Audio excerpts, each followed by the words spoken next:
We're here today in the Algarve, just doing our September training camp, and we thought we'd take the opportunity to describe to you and demonstrate to you the effectiveness of hill running and the techniques required to do so. Hill running is a fantastic benefit in endurance running training. It really does build strength endurance and helps with cardiovascular efficiency and running economy. So it is something that you should definitely put into your training. How many times do you hear people saying, "Oh, I don't like hills"? Well, if you learn to like hills, it will make you a much better athlete. Joined today with Ben and Russ, who are going to be our demonstrators on the hill and showing you the technique required.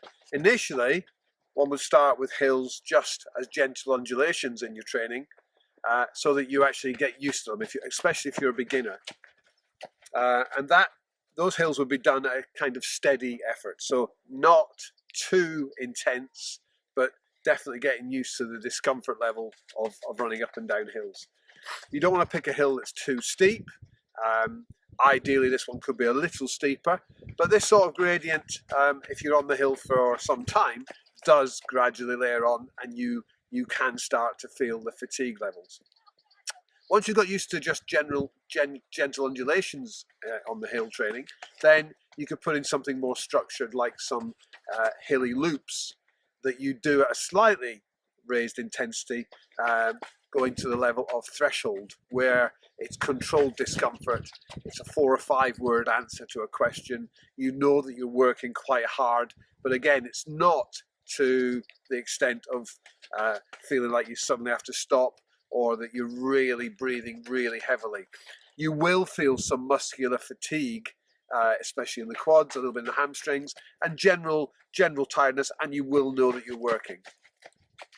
What the two lads are demonstrating today are what we call Kenyan Hills. It's a form of continuous hill running where you pick a hill of this type of gradient, perhaps a little bit steeper, as I said, and you just run up and down it for a block of time. Ideally, you pick the length of the hill so that you can run up the hill knowing that you're working, but the hill isn't too long that your shape and form start to fall apart. So the boys are running up the hill at what we call threshold effort, 80 to 85%. You can see they've got a good posture of standing upright, they're lifting the knees slightly, and they've got a nice arm carriage. But the important thing is that their posture is good. And they're taking a slightly smaller step, because that's what you do when you're on a hill, but you're not punching or driving the arms, you're just working them nicely at the same level that you're working your legs. Now the interesting part is when they get to the top of the hill, they don't stop for a recovery, which used to be the traditional way of doing hill training. They're just turning and they're free falling straight back down the hill. And if you actually look at their technique when they come down the hill in a moment, you'll see that they're not breaking through the quad or the knee. They're actually looking up, and all they're doing, and here's Russ now, he's just free falling down the hill, taking a slightly extended stride and relaxing down the hill. And Ben's doing exactly the same. You can see Ben's got his arms out to the side for a little bit of balance. And it's almost like a floppy rag doll coming down the hill. If you actually break through the quad, you tend to look down, you're trying to place every foot plant. That's not the effective way. So the beauty of this session is they're getting 3 workouts in one. They're working on their strength endurance in their legs, they're working on their threshold ability, which is good for running economy and running efficiency on the way up, and on the way down they're getting some added leg speed as they relax and just roll over on the way down the hill. To put this into your training would be absolutely fantastic. You may start by working for 5 minutes on the hill, and the length of your hill may be 30 seconds.